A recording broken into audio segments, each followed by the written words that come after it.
Image was able to tuck behind them, pushing up Driftwood Girl, being followed by Masagi, heeled along. Is that right? Made up some ground, being followed further back by Frosty Beverage nearing the turn, and over on the outside then Countess Kinski. Back in between horses, Hong Long, Scintillating and Uncle Con into the home straight now, 350 to go. Lucy May, and over on the inside, Time and Our Side together, a length and a half away. Coming around their heels is Driftwood Girl with her run, and down the outside is Frosty Beverage at the 100 metres mark. Lucy May tackled by Driftwood Girl. Frosty Beverage. Driftwood Girl got ahead in front from Lucy May, and Driftwood Girl salutes. Driftwood Girl beat Lucy May. Frosty Beverage ran third. In behind them then came Is That Right?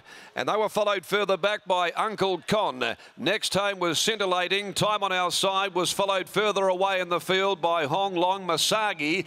It dropped right out there, beat a couple home, including Spangled Image, and back with it is Countess Kinski.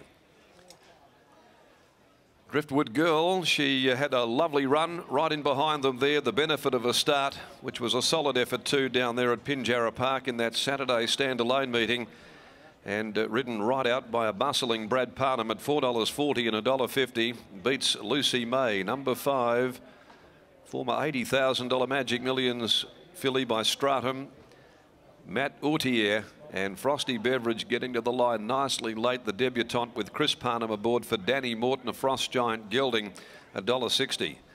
Driftwood Girl, though, she's not a single doubt. Oakmont filly out of a Fusaichi Pegasus mare owned by Richard Farris, Nick Cox, P.W. Farris, T. Weir, and also Mr. and Mrs. Nick Petrides, trained by Nick Cox and ridden by Brad Parnham.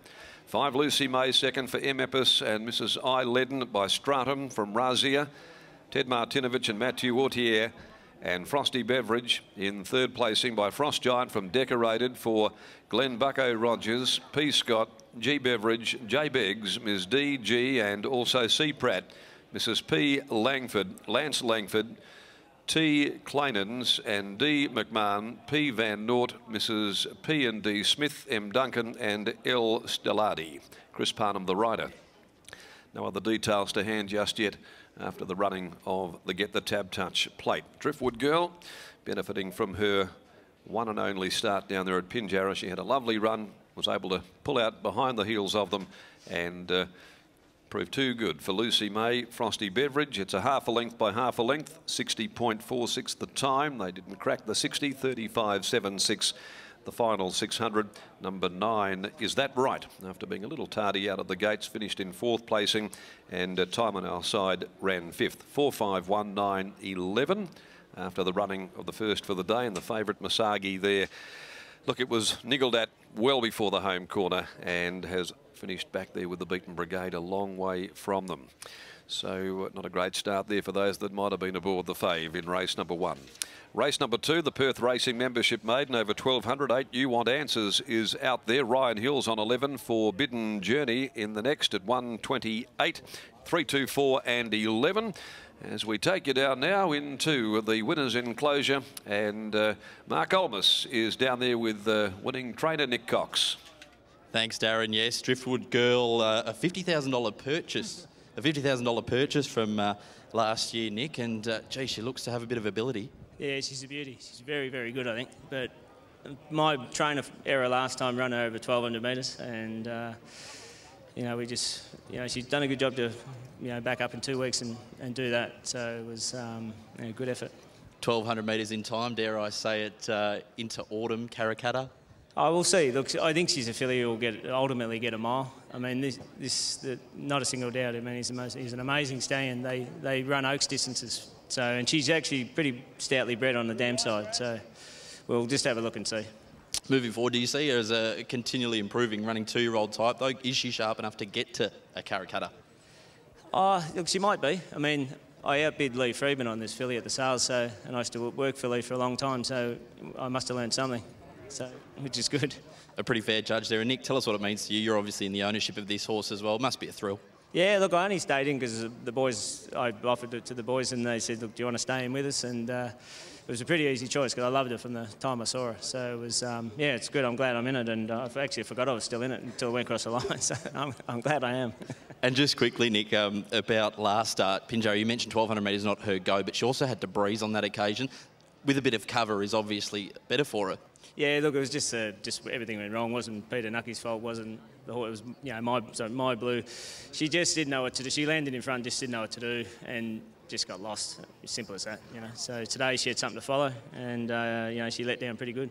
Well, Nick, you've got a very nice type of filly here by the stallion of the moment, as you mentioned, not a single doubt. I hope it continues on really well with her. Congratulations. Thanks, Mark. Appreciate it.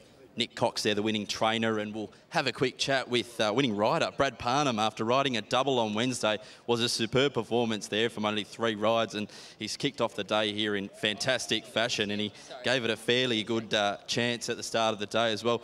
Brad, tell us about the turn of speed late, because it looked to be very sharp and one that may be able to go through her grades as a 2-year-old. Yeah, for sure. It let down really good. It's still a little bit green, which suggests to me there's still a fair bit of upside to this horse. So, once it got in the clear, it probably took me about 100 metres to sort of gather its balance, and once it did, it let down good. What did Nick tell you about it before the race, or were there any instructions, or just about how the filly is? What did he tell you before the race? He didn't really tie me to instructions, but he was just saying if they're going to go along a little bit, he'd be probably happier for me to just sit in behind him, which luckily for me that it worked out that way today. I think the other day it was just probably not through anyone's fault, but it just drew a little bit wider, and it was probably a little bit closer than it needed to be. So I think today, just riding it just 3rd or 4th, was able to have that good turn of foot at the end. Now, I know it's early days, and your father, Neville, will probably have a few runners heading towards a carrot cutter. Would you like to stick with this one at this stage? Look, at this stage, yeah. I mean, I haven't won a 2-year-old race this season, so obviously we'll have to see how things pan out, because, as you know, with 2-year-olds, things can always go amiss. So just see how this horse comes through this, and see what else is around anyway. Well, Brad, a double on Wednesday, and a great way to start the day here with a 2-year-old winner. Congratulations. Good luck for the rest of the day. Yeah, thanks, mate. Winning rider Brad Parnham.